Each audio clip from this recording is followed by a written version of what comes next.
こんにちは、ゆみです。インスタグラムに真犯人は猫でしたという文を載せました。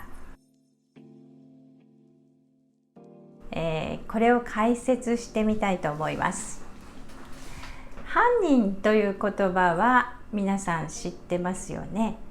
何か悪いことをして警察に捕まるような人、捕まった人を犯人と言います。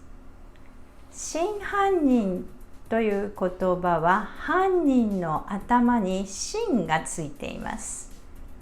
真というのは本当のとか真実のという意味ですから、真犯人というと本当の犯人、真実の犯人という意味になります。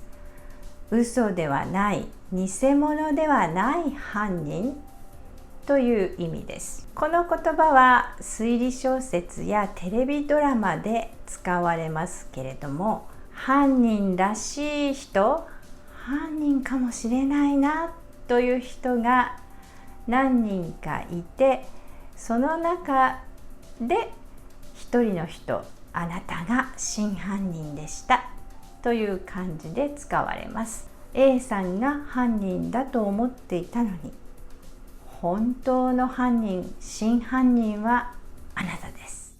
こういう感じですね。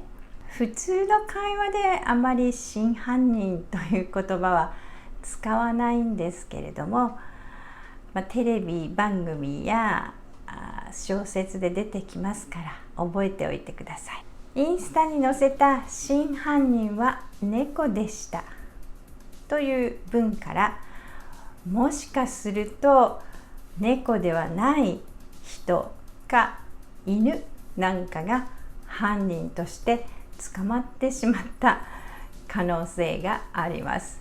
真犯人という言葉覚えておいてください。ゆみでした。バイバイ。